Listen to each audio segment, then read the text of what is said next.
He knew I was not happy, and it was important to make me happy. They do trade. মার্কিন নিষেধাজ্ঞা তোয়াক্কা না করে রাশিয়ার কাছ থেকে সুলভ মূল্যে জ্বালানি তেল কেনা অব্যাহত রাখায় ভারতের প্রধানমন্ত্রী নরেন্দ্র মোদীর ওপর চরম ক্ষুব্ধ তিনি।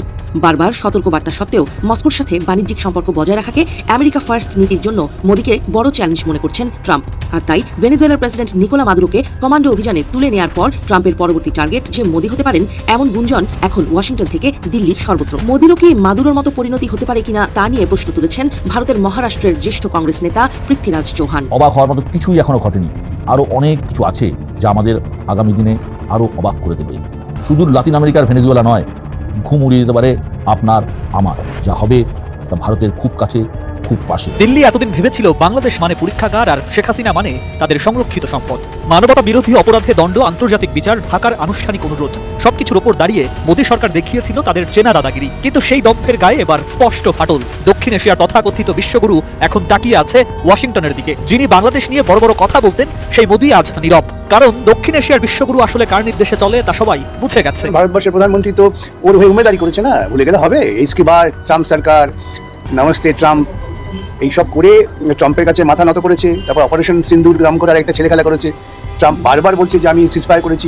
ভারতবর্ষের প্রধানমন্ত্রী একবারও পাল্টা বলার সাহস দেখালেন না যে ট্রাম্প তুমি অসত্য কথা বলছো। ট্রাম্পের কাছে মাথা বিকিয়ে দিয়েছে। মাদুরোকে তুলে নিয়ে ট্রাম্প শুধু ভেনেজুয়েলার তেল ভান্ডারই জব্দ করেননি, এই তেল দিয়ে তিনি জব্দ করতে যাচ্ছেন ভারত, রাশিয়া সহ বেশ কয়েকটি দেশকে। এক ঢিলে তিনি একটি নয়, মারতে যাচ্ছেন বেশ কয়েকটি পাখি। ভেনেজুয়েলার তেল দিয়ে তিনি প্রথমে বাগে আনতে যাচ্ছেন একসময়ের বন্ধু নরেন্দ্র মোদীকে। রাশিয়া থেকে তেল কেনার অপরাধে এরই মধ্যে ভারতের বিরুদ্ধে 25% শাস্তিমূলক কর আরোপ করে রেখেছে যুক্তরাষ্ট্র। তার সঙ্গে ছিল পাল্টা শুল্কের 25%। মোট 50% শুল্কের আঘাতে কাবু ভারতকে এবার 500% শুল্ক করের হুমকি দিয়েছেন ট্রাম্প। বিভিন্ন অঞ্চলের সংঘাত, রাজনৈতিক উত্তেজনা আর অনিশ্চয়তার আবহে নতুন করে জোরালো হচ্ছে তৃতীয় বিশ্বযুদ্ধের আশঙ্কা। আশ্চর্যজনকভাবে এই পরিস্থিতির কথাই বহু বছর আগে ভবিষ্যৎবাণী করেছিলেন বুলগেরিয়ার রহস্যময় ভবিষ্যৎ দ্রষ্টা বাবা ভাঙ্গা। বিশ্ব রাজনীতিতে যখন উত্তেজনা, সংঘাত আর অনিশ্চয়তা বাড়ছে, ঠিক তখনই নতুন করে আলোচনায় উঠে এসেছে বুলগেরিয়ার রহস্যময় ভবিষ্যৎ দ্রষ্টা বাবা ভাঙ্গা। সামাজিক যোগাযোগ মাধ্যমে ছড়িয়ে পড়েছে তার কথিত ভবিষ্যৎবাণী 2026 সাল হবে যুদ্ধ ও ধ্বংসের বছর। বাংলাদেশের জন্য আরও একটি সুখবর নিয়ে হাজির হয়েছে চীন। বিপরীতে ভারতকে একটি দুঃসংবাদ দিল বেইজিং। বাংলাদেশ বিমান বাহিনীর আধুনিকায়ন এবং জাতীয় আকাশ প্রতিরক্ষাকে শক্তিশালী করতে চীনের তৈরি 20TJ-10CE মাল্টিরোল যুদ্ধ বিমান কেনার উদ্যোগ নেওয়ার কথা পুরনো। তবে ভবিষ্যতের জন্য আরও একটি আধুনিক বিমান কেনার ক্ষেত্রেও কিছুটা এগিয়ে গেল বাংলাদেশ। চীনের সাথে চুক্তি ঠিকমতো আগালে পঞ্চম প্রজন্মের J-20 বিমান পাওয়াটাও কঠিন কিছু নয়। দর্শক, আমরা বেশি কথা না বাড়িয়ে সরাসরি দেখে আসবো কাঙ্ক্ষিত সব ভিডিওগুলো। তবে তার আগে বলবো, যারা প্রতিনিয়ত আপডেট খবর দেখতে চান তারা অবশ্যই আমাদের ইউটিউব চ্যানেলটি সাবস্ক্রাইব করে পাশের বেল আইকন অন করে দিবেন পরবর্তী ভিডিওর আপডেট সবার আগে দেখার জন্য। যারা আগে থেকেই সাবস্ক্রাইব করে রেখেছেন তাদেরকে অসংখ্য অসংখ্য ধন্যবাদ। দর্শক, আপনারা কি কোন জায়গা থেকে ভিডিওটি দেখছেন অবশ্যই কমেন্ট করে জানিয়ে দিবেন। চলুন দর্শক, ভিডিওটিতে আমরা একটি লাইক দিয়ে ধারাবাহিকভাবে সব ভিডিওর আলোচনা দেখে আসি। দিল্লি এতদিন ভেবেছিল বাংলাদেশ মানে পরীক্ষাগার আর শেখ হাসিনা মানে তাদের সংরক্ষিত সম্পদ। মানবতা বিরোধী অপরাধে দণ্ড, আন্তর্জাতিক বিচার, ঢাকার আনুষ্ঠানিক অনুরোধ, সবকিছুর ওপর দাঁড়িয়ে মোদী সরকার দেখিয়েছিল তাদের চেনা দাদাগিরি। কিন্তু সেই দম্ভের গায়ে এবার স্পষ্ট ফাটল। দক্ষিণ এশিয়ার তথাকথিত বিশ্বগুরু এখন তাকিয়ে আছে ওয়াশিংটনের দিকে। কখন ইশারা আসে আর কখন মুখ রক্ষা করতে গিয়ে পিছু হটতে হয়। নতুন এবং ফিরে আসা গ্রাহকদের জন্য নগদে চলছে ক্যাশব্যাক সহ প্রতিদিন হাজারো উপহার জেতার সুযোগ। হবে আশা আর ফেরা, সারপ্রাইজ সেরা। এই বাস্তবতার কথাই প্রকাশ্যে এনে দিয়েছেন সিপিআইএম এর পশ্চিমবঙ্গ রাজ্য সম্পাদক মোহাম্মদ সেলিম। কলকাতায় বাংলাদেশ ডেপুটি হাই কমিশনের সামনে বিক্ষোভ সমাবেশে তিনি বলেন, শেখ হাসিনাকে ফেরত দেয়া এখন ভারতের সিদ্ধান্ত নয়, দিল্লি বসে আছে ওয়াশিংটনের সিগন্যালের অপেক্ষায়। একসময় যিনি বাংলাদেশ নিয়ে বড় বড় কথা বলতেন সেই মোদী আজ নীরব। কারণ দক্ষিণ এশিয়ার বিশ্বগুরু আসলে কার নির্দেশে চলে তা সবাই বুঝে গেছে। হাসিনাকে ভারতে আশ্রয় দান, সীমান্ত হত্যা বন্ধে অনীহা, সীমান্তে পুশিন, বাংলাদেশের অভ্যন্তরীণ ইস্যুতে প্রকাশ্যে নাক গলানো, তিস্তার চুক্তি ঝুলিয়ে রাখা, এমনকি চিকেন নেক নিয়ে হাসনাত আবদুল্লার বক্তব্যের পর দিল্লির অস্বস্তিকর প্রতিক্রিয়া, সব মিলিয়ে ঢাকা দিল্লি সম্পর্ক এখন উত্তেজনার একেবারে নতুন স্তরে পৌঁছেছে। এই উত্তেজনার ফলেই ভারতে বাংলাদেশের হাই কমিশনারকে হত্যার হুমকি দিয়েছে উগ্রবাদী সন্ত্রাসীরা, যা কূটনৈতিক ইতিহাসে এক ভয়াবহ ও নজিরবিহীন ঘটনা। এর আগে ভারতের পররাষ্ট্রমন্ত্রী এস জয়শঙ্কর বলেছিলেন, শেখ হাসিনা থাকবেন কিনা সেটা তার ব্যক্তিগত সিদ্ধান্ত। এই বক্তব্য এখন রাজনৈতিক হাস্যরসে পরিণত হয়েছে। গত বছরের 5 আগস্ট ছাত্র জনতার গণঅভ্যুত্থানে ক্ষমতাচ্যুত হয়ে ভারতে পালানো শেখ হাসিনাকে বাংলাদেশের আন্তর্জাতিক অপরাধ ট্রাইব্যুনাল মানবতা বিরোধী অপরাধে মৃত্যুদণ্ড দিয়েছে। অন্তর্বর্তী সরকারের আনুষ্ঠানিক প্রত্যার্পণ অনুরোধের পরও দিল্লির নিরাপত্তা প্রমাণ করে তারা ন্যায় বিচার নয়, সময় ক্ষেপণ করছে।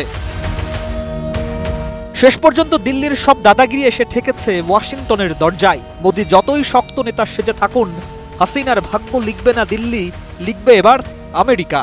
আর সেই ইশারা এলেই ভারতের বিশেষ আশ্রয় ভেঙে পড়বে তাসের ঘরের মতো। হাসিনা ফিরবেন বাপের বাড়ি বাংলাদেশে। Modi's a very good man. Yes. He's a good guy. He knew I was not happy, and it was important to make me happy. They do trade. আন্তর্জাতিক ভূ রাজনীতিতে এখন এক উত্তাল সময় পার হচ্ছে, যার কেন্দ্রে রয়েছেন মার্কিন প্রেসিডেন্ট ডোনাল্ড ট্রাম্প। মার্কিন নিষেধাজ্ঞা তোয়াক্কা না করে রাশিয়ার কাছ থেকে সুলভ মূল্যে জ্বালানি তেল কেনা অব্যাহত রাখায় ভারতের প্রধানমন্ত্রী নরেন্দ্র মোদীর ওপর চরম ক্ষুব্ধ তিনি। বারবার সতর্কবার্তা সত্ত্বেও মস্কোর সাথে বাণিজ্যিক সম্পর্ক বজায় রাখাকে আমেরিকা ফার্স্ট নীতির জন্য মোদীকে বড় চ্যালেঞ্জ মনে করছেন ট্রাম্প। আর তাই ভেনেজুয়েলার প্রেসিডেন্ট নিকোলা মাদুরোকে কমান্ডো অভিযানে তুলে নেয়ার পর ট্রাম্পের পরবর্তী টার্গেট যে মোদি হতে পারেন, এমন গুঞ্জন এখন ওয়াশিংটন থেকে দিল্লির সর্বত্র। মোদিরও কি মাদুরোর মতো পরিণতি হতে পারে কিনা তা নিয়ে প্রশ্ন তুলেছেন ভারতের মহারাষ্ট্রের জ্যেষ্ঠ কংগ্রেস নেতা পৃথ্বীরাজ চৌহান। ভেনেজুয়েলায় যা ঘটেছে তা কি ভারতেও হতে পারে? ট্রাম্প কি মোদিকেও অপহরণ করতে পারেন বলেও প্রশ্ন তোলেন তিনি। 2022 সালে ইউক্রেন যুদ্ধ শুরুর পর রাশিয়ার ওপর পশ্চিমা দেশগুলো কঠোর নিষেধাজ্ঞা দিলেও একে সুযোগ হিসেবে লুফে নেয় ভারত। যুদ্ধের আগে ভারত তার মোট চাহিদার মাত্র 1% তেল রাশিয়ার কাছ থেকে কিনত, যা বর্তমানে 40% ছাড়িয়ে গেছে।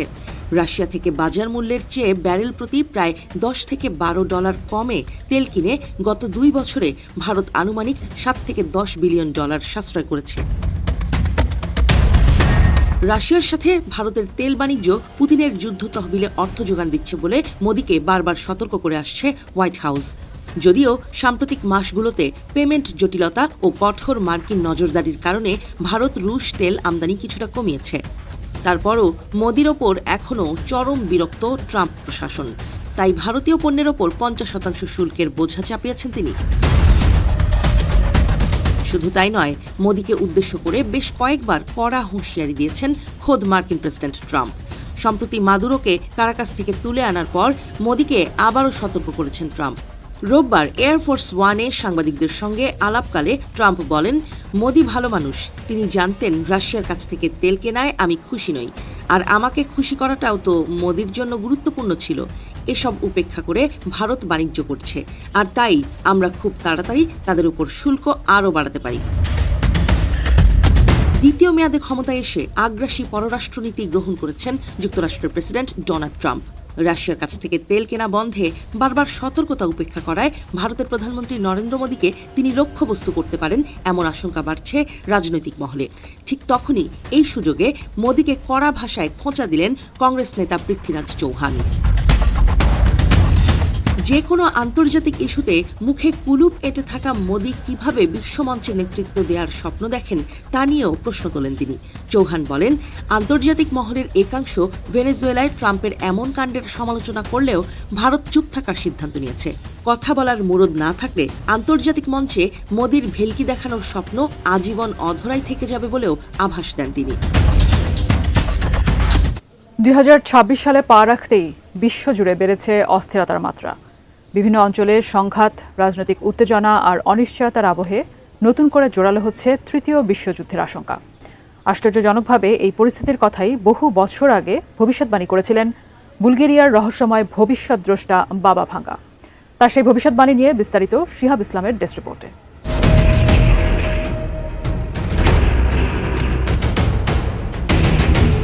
বিশ্ব রাজনীতিতে যখন উত্তেজনা, সংঘাত আর অনিশ্চয়তা বাড়ছে, ঠিক তখনই নতুন করে আলোচনায় উঠে এসেছে বুলগেরিয়ার রহস্যময় ভবিষ্যৎদ্রষ্টা বাবা ভাঙ্গা। সামাজিক যোগাযোগ মাধ্যমে ছড়িয়ে পড়েছে তার কথিত ভবিষ্যৎবাণী, 2026 সাল হবে যুদ্ধ ও ধ্বংসের বছর। 2026 সালের শুরু থেকেই বিশ্ব রাজনীতিতে বেড়েছে অস্থিরতার ছায়া। যুক্তরাষ্ট্র ভেনেজুয়েলার উত্তেজনায়, ইরানে ব্যাপক গণবিক্ষোভ, গ্রিনল্যান্ডকে ঘিরে মার্কিন প্রেসিডেন্ট ডোনাল্ড ট্রাম্পের আগ্রাসী বক্তব্য, সব মিলিয়ে আন্তর্জাতিক অঙ্গনে তৈরি হয়েছে সংঘাতের আবহ। এই প্রেক্ষাপটই সামাজিক যোগাযোগ মাধ্যমে নতুন করে ছড়িয়ে পড়েছে বুলগেরিয়ার ভবিষ্যৎ দ্রষ্টা বাবা ভাঙ্গার নাম। তার অনুসারীদের দাবি, বহু বছর আগেই তিনি ভবিষ্যদ্বাণী করেছিলেন 2026 সালে শুরু হতে পারে বড় ধরনের যুদ্ধ, এমনকি তৃতীয় বিশ্বযুদ্ধ।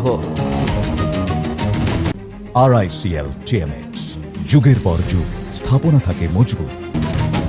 বাবা ভাঙ্গা, যার প্রকৃত নাম ভ্যাঞ্জেলিয়া পান্ডেভা গুস্তেরোভা, জন্ম 1911 সালে। মাত্র 12 বছর বয়সে এক ভয়াবহ টর্নেডোতে দৃষ্টিশক্তি হারান তিনি। তার ভক্তদের বিশ্বাস, এই ঘটনাই নাকি তার মধ্যে ভবিষ্যৎ দেখার ক্ষমতা তৈরি করে। প্রথাগত শিক্ষা না থাকলেও তার খ্যাতি ছড়িয়ে পড়ে বিশ্বজুড়ে।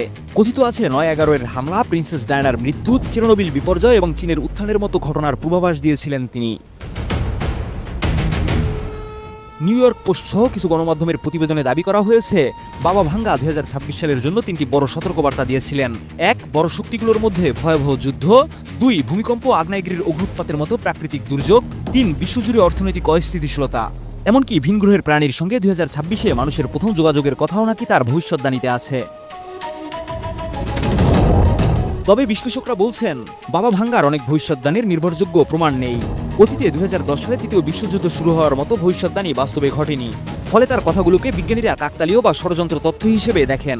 বিশেষজ্ঞদের মতে বর্তমান ভূরাজনৈতিক সংকট, যুদ্ধের আশঙ্কা এবং জলবায়ু পরিবর্তনজনিত ভয় থেকেই মানুষ এসব ভবিষ্যদ্বাণীর দিকে আবার ঝুঁকছে। বাবা ভাঙ্গা 2076 সালে বিশ্বব্যাপী সাম্যবাদের প্রসার, 2033 সালে মেরু অঞ্চলের বরফ গলা, এমনকি 5069 সালে পৃথিবী সম্পূর্ণ ধ্বংসের কথাও বলেছিলেন বলে দাবি করা হয়েছে। তবে বাস্তবতা হলো, ভবিষ্যৎ নির্ধারণ ভবিষ্যদ্বাণী করে না, বরং মানুষের সিদ্ধান্ত, কূটনীতি এবং বৈজ্ঞানিক অগ্রগতি করে। ভারতের মহারাষ্ট্রের সাবেক মুখ্যমন্ত্রী ও কংগ্রেস নেতা পৃথ্বীরাজ চৌহানের একটি পোস্ট সাম্প্রতিক সময়ে রাজনৈতিক মহলে বিতর্কের সৃষ্টি করেছে। তিনি সামাজিক যোগাযোগ মাধ্যমে লিখেছেন, ভেনেজুয়েলায় মার্কিন সামরিক বাহিনী প্রেসিডেন্ট নিকোলাস মাদুরোকে যেভাবে আটক করার ঘটনা ঘটিয়েছে, ঠিক তেমনি কি ভারতের ক্ষেত্রেও এমন কিছু ঘটতে পারে এবং ট্রাম্প কি আমাদের প্রধানমন্ত্রী নরেন্দ্র মোদীকেও অপহরণ করতে পারেন? এ ধরনের প্রশ্ন তুলে চৌহান নেটিজনদের মধ্যে বিস্ময় ও সমালোচনা সৃষ্টি করেছেন। তার মন্তব্যকে সমালোচনা করেছেন জম্মু কাশ্মীর পুলিশের সাবেক শীর্ষ কর্মকর্তা SB বৈদ।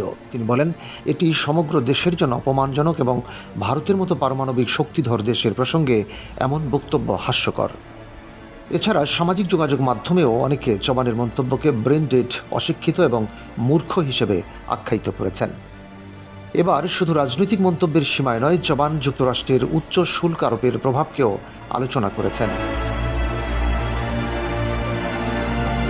তিনি বলেন, যুক্তরাষ্ট্রের 50% শুল্কের কারণে ভারত থেকে আমদানি রপ্তানি কার্যত বন্ধের মতো পরিস্থিতির মুখোমুখি হয়েছে এবং ভারতকে বিকল্প বাজার খুঁজতে হবে।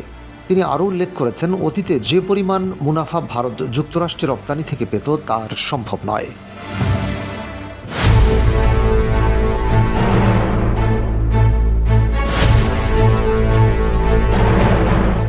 মার্কিন যুক্তরাষ্ট্রকে নিয়ে বিশ্বব্যাপী একটি কথা প্রচলিত আছে, আর সেটি হলো, নেতা বদলালেও কখনো আমেরিকার নীতি বদলায় না। তাবৎ দুনিয়াকে হুমকি ধামকি দেওয়া, মুসলিম রাষ্ট্রগুলোর উপর নানা অজুহাতে হামলা চালানো, সেখানে নিজেদের মতো পছন্দের সরকার বসানো, বিশ্বের নানা দেশে সামরিক ঘাঁটি স্থাপন করে নিজেদের আধিপত্য প্রতিষ্ঠা করা, তেল গ্যাস সমৃদ্ধ দেশগুলোর উপর নানা উপায়ে প্রভুত্ব কায়েম করে সেগুলো হস্তগত করা ইত্যাদি হলো যুগ যুগ ধরে চলে আসা আমেরিকার অলিখিত সেই নীতি। জর্জ ওয়াশিংটন থেকে শুরু করে এসব নীতি ধরে রেখেছেন বর্তমান ডোনাল্ড ট্রাম্প।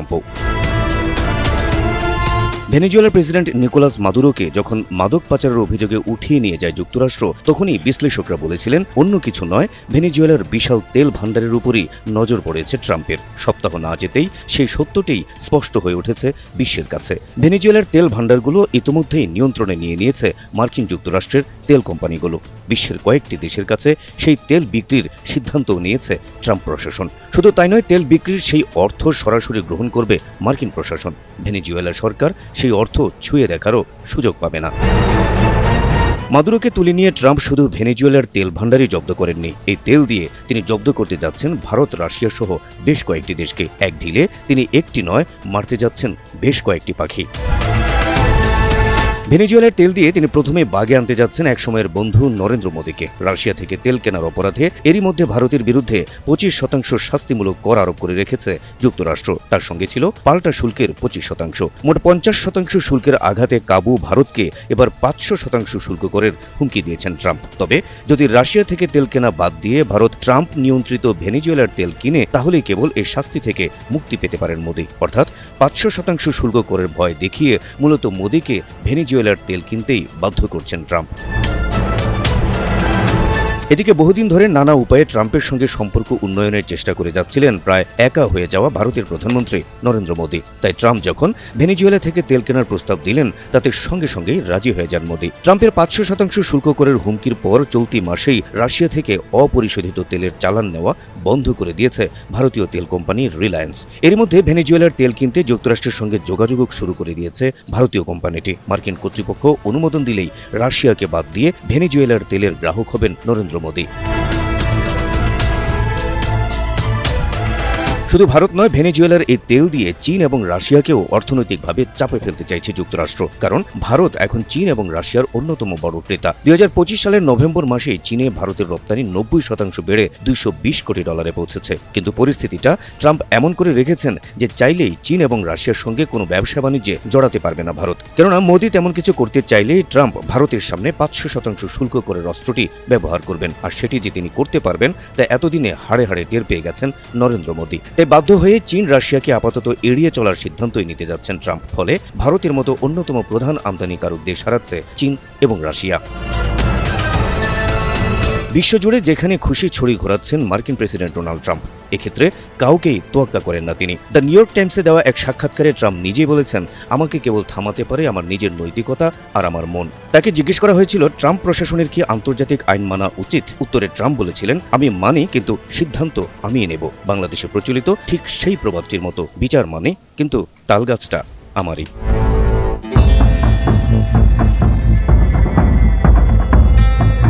বাংলাদেশের জন্য আরও একটি সুখবর নিয়ে হাজির হয়েছে চীন। বিপরীতে ভারতকে একটি দুঃসংবাদ দিল বেইজিং। বাংলাদেশ বিমান বাহিনীর আধুনিকায়ন এবং জাতীয় আকাশ প্রতিরক্ষাকে শক্তিশালী করতে চীনের তৈরি 20TJ-10CE মাল্টিরোল যুদ্ধবিমান কেনার উদ্যোগ নেয়ার কথা পুরনো। তবে ভবিষ্যতের জন্য আরও একটি আধুনিক বিমান কেনার ক্ষেত্রেও কিছুটা এগিয়ে গেল বাংলাদেশ। চীনের সাথে চুক্তি ঠিকমতো আগালে পঞ্চম প্রজন্মের J-20 বিমান পাওয়াটাও কঠিন কিছু নয়।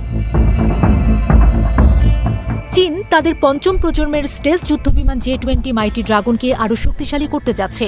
রাডার, ইঞ্জিন ও কৃত্রিম বুদ্ধিমত্তা প্রযুক্তির বড় ধরনের আপগ্রেড যুক্ত করার পরিকল্পনা নিয়েছে বেইজিং।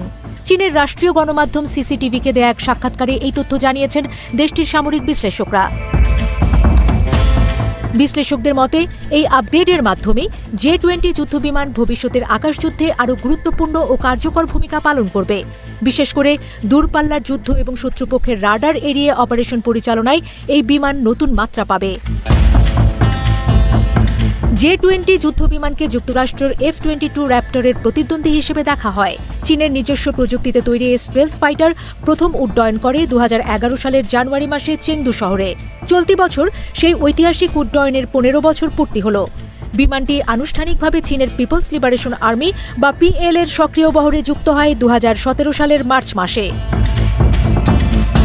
চীনের সামরিক ভাষ্যকার ঝাং শুয়েফেং জানান, J-20 ইতিমধ্যেই স্টেলথ ড্রোন এবং আকাশভিত্তিক আগাম সতর্কীকরণ বিমানের সঙ্গে সমন্বিতভাবে কাজ করছে। এই সমন্বিত যুদ্ধ ব্যবস্থা আধুনিক আকাশযুদ্ধের ক্ষেত্রে চীনের সক্ষমতাকে আরও জোরদার করছে। J-20 যুদ্ধবিমান নির্মাণ করেছে চেংদু এয়ারক্রাফট কর্পোরেশন। বিমানটির নকশায় এমনভাবে আকৃতি ও আবরণ তৈরি করা হয়েছে যাতে রাডার ধরা পড়ার সম্ভাবনা কমে যায়। এতে রয়েছে রাডার শোষণকারী আবরণ, অভ্যন্তরীণ অস্ত্রবহন ব্যবস্থা, সুপারসোনিক ক্রুজ ক্ষমতা, উন্নত কৌশলগত ম্যানুভারিং এবং অত্যাধুনিক অ্যাভিওনিক্স। বিশেষজ্ঞদের মতে ভবিষ্যতে J-20 এর সবচেয়ে বড় উন্নয়ন হবে এর অভ্যন্তরীণ প্রযুক্তিতে। রাডার সিস্টেম এবং ইনফ্রারেড সার্চ অ্যান্ড ট্র্যাকিং ব্যবস্থার কার্যকারিতা আরও বাড়ানো হবে। একই সঙ্গে বিমান থেকে নিক্ষেপযোগ্য এয়ার টু এয়ার ক্ষেপণাস্ত্রের পাল্লা আরও দীর্ঘ হবে। সেগুলোর এন্টি জ্যামিং ক্ষমতা আরও শক্তিশালী করা হবে। ইঞ্জিন প্রযুক্তিতেও বড় পরিবর্তন এসেছে। শুরুতে J-20-তে রাশিয়ার তৈরি স্যাটার্ন AL-31 ইঞ্জিন ব্যবহার করা হতো। পরে 2021 সালে চীন নিজস্বভাবে তৈরি WS-10C ইঞ্জিন যুক্ত করে। বর্তমানে এই যুদ্ধবিমানে ব্যবহৃত হচ্ছে আরও উন্নত WS-15 ইঞ্জিন, যা চীনের বিমান ইঞ্জিন প্রযুক্তিতে একটি বড় অগ্রগতি হিসেবে ধরা হচ্ছে। ভবিষ্যৎ আপগ্রেডের অন্যতম গুরুত্বপূর্ণ দিক হবে কৃত্রিম বুদ্ধিমত্তার সংযোজন। ঝাং শুইফেং বলেন, AI যুক্ত হলে J-20 যেন একটি অতিরিক্ত ডিজিটাল সহকারী পাবে। এই প্রযুক্তি পাইলটকে সিদ্ধান্ত নিতে সহায়তা করবে, বিশেষ করে মধ্যম ও দীর্ঘপাল্লার যুদ্ধ এবং দৃষ্টিসীমার বাইরে সংঘটিত সংঘর্ষে বিমানটির সর্বোচ্চ সক্ষমতা কাজে লাগানো সম্ভব হবে। চীন বর্তমানে J-20 এর একাধিক সংস্করণ পরিচালনা করছে। এর মধ্যে রয়েছে উন্নত J-20A এবং 2 আসনের J-20S। J-20S বিশ্বের প্রথম 2 আসনের স্টেলথ যুদ্ধবিমান, যেখানে একজন পাইলট বিমান পরিচালনা ও অস্ত্র ব্যবহারের দায়িত্বে থাকেন আর অন্যজন ড্রোনের একটি দল নিয়ন্ত্রণ করেন। এই মডেলটি প্রথম প্রকাশ পায় 2021 সালে এবং 2024 সালে আনুষ্ঠানিকভাবে আত্মপ্রকাশ করে। সম্প্রতি চীনা বিমান বাহিনী J-20 যুদ্ধবিমানের সঙ্গে GJ-11 স্টেলথ ড্রোন এবং J-16D ইলেকট্রনিক যুদ্ধবিমানের যৌথ অভিযানের ভিডিও প্রকাশ করেছে। ভিডিওতে দেখা যায় ড্রোনটি সামনে থেকে শত্রু লক্ষ্যবস্তুর কাছে এগিয়ে যাচ্ছে আর পেছন থেকে J-20 আকাশের নিয়ন্ত্রণ নিশ্চিত করছে। বিশ্লেষকদের মতে এই সমন্বিত যুদ্ধ কৌশল চীনের সামরিক শক্তিকে নতুন উচ্চতায় নিয়ে যাচ্ছে। এদিকে চীন ইতিমধ্যে ষষ্ঠ প্রজন্মের 2টি স্টেলথ যুদ্ধবিমান অপ্রচলিতভাবে J-36 ও J-50 নামে পরিচিত উন্নয়নের কাজও এগিয়ে নিচ্ছে, যেগুলো 2024 সালে প্রথম পরীক্ষামূলক উড্ডয়ন সম্পন্ন করেছে। ভূরাজনীতিতে একটি প্রচলিত প্রবাদ হল, শত্রুর শত্রু হল বন্ধু। আর এই নীতিকে পুঁজি করে দক্ষিণ এশিয়ায় ভারতের বিরুদ্ধে এক শক্তিশালী বলয় গড়ে তুলেছে চীন ও পাকিস্তান। সীমান্ত বিরোধ এবং আঞ্চলিক আধিপত্য নিয়ে ভারতের সঙ্গে বেইজিং ও ইসলামাবাদ উভয় পক্ষেরই দীর্ঘদিনের বৈরিতা চলে আসছে। সেই বাস্তবতায় দক্ষিণ এশিয়ায় নিজেদের অবস্থান শক্ত করতে বেইজিং ও ইসলামাবাদ একে অপরের ঘনিষ্ঠ মিত্রে পরিণত হয়েছে। কৌশলগতভাবে ভারতকে চাপে রাখতে পাকিস্তানে বিলিয়ন বিলিয়ন ডলার বিনিয়োগের পাশাপাশি সামরিক সহযোগিতা বৃদ্ধি করেছে চীন। বিশেষ করে চীন ও পাকিস্তানের পাকিস্তান অর্থনৈতিক করিডোর এবং আধুনিক সমরাস্ত্রের লেনদেন ভারতকে দ্বিমুখী সংকটে ফেলে দিয়েছে। দক্ষিণ এশিয়ার 2 পরমাণু শক্তিধর প্রতিবেশী এভাবে হাত মেলানোই ভারতের জন্য নিরাপত্তা ও কূটনৈতিক চ্যালেঞ্জে আরও তীব্র হয়ে উঠেছে। এর মধ্যেই ভারতের জন্য নতুন করে দুঃসংবাদ নিয়ে হাজির পাকিস্তান ও চীন। কারণ পাকিস্তানের ভেতরে এইবার সামরিক ঘাঁটি তৈরি করবে বেইজিং। মার্কিন গোয়েন্দা রিপোর্টের সেই খবর প্রকাশ্যে আসতেই ভয়ে ঘুম হারাম হওয়ার অবস্থা ভারতের। পাকিস্তানে চীন সামরিক ঘাঁটি গড়লে পরবর্তীতে কোনো যুদ্ধ বাঁধলে ইসলামাবাদকে সরাসরি সাহায্য করার সুযোগ থাকবে বেইজিংয়ের। ফলে এই 2 পরাশক্তির আগ্রাসনে পাত্তাই পাবে না ভারত। গত ডিসেম্বরে চীনের সামরিক শক্তি নিয়ে একটি রিপোর্ট মার্কিন পার্লামেন্ট কংগ্রেসে পাঠায় মার্কিন প্রতিরক্ষা সদর দফতর পেন্টাগন। সেই রিপোর্টে বলা হয়, বর্তমান পাকিস্তানের মাটিতে সামরিক ঘাঁটি তৈরির জন্য এরকম মরিয়া হয়ে উঠেছে চীন। শুধু তাই নয়, সেখানে নিজেদের নৌ ও বিমান বাহিনীকে মোতায়েন করতে চায় বেইজিং। এছাড়া ভারতের আশেপাশে আরও 2টি দেশের সেনাঘাঁটি গড়ে তোলার অনুমতি পেতে তোড়জোড় শুরু করেছে চীন। সব মিলিয়ে 2026 সালের মধ্যে বিদেশের মাটিতে মোট 20টি সেনাঘাঁটি নির্মাণের ছাড়পত্র নিশ্চিত করতে চাইছে তারা। মার্কিন গোয়েন্দা রিপোর্ট বলছে, পাকিস্তানের ভেতরে ঠিক কোথায় চীন সামরিক ঘাঁটি করতে চায় তা স্পষ্ট নয়। পেন্টাগনের রিপোর্ট অনুযায়ী ভারতকে শায়েস্তা করতে পাকিস্তানকে 40টি পঞ্চম প্রজন্মের স্টেলথ শ্রেণীর J-35 যুদ্ধবিমান সরবরাহের সিদ্ধান্ত নিয়েছে চীন। পাকিস্তানি প্রথম দেশ যাদের কাছে এই যুদ্ধবিমান রপ্তানি করছে বেইজিং। এদিকে পাকিস্তানে চীনের সেনাঘাঁটি নির্মাণের গুঞ্জনের মধ্যেই ভারতের দুশ্চিন্তা বাড়িয়েছে বাংলাদেশ। চীন ও পাকিস্তানের যৌথভাবে তৈরি J-F-17 যুদ্ধবিমান কিনতে যাচ্ছে ঢাকা। সম্প্রতি সীমান্তে ভারতের উস্কানিমূলক কর্মকাণ্ড বাড়ার মধ্যেই আধুনিক এই যুদ্ধবিমান কেনার ঘোষণা দেওয়া হয়েছে। সমর বিশেষজ্ঞদের মতে, একদিকে চীন ও পাকিস্তানের মতো পরাশক্তি, আরেকদিকে একসময়ের সবচেয়ে কাছের বন্ধু বাংলাদেশ ও নিজেদের বলয়ের বাইরে চলে যাওয়ায় কোণঠাসা হয়ে পড়ছে ভারত। ভবিষ্যতে এই ত্রিমুখী এই শক্তির কাছে ভারত নাস্তানাবুদ হতে পারে বলে মনে করছেন তারা।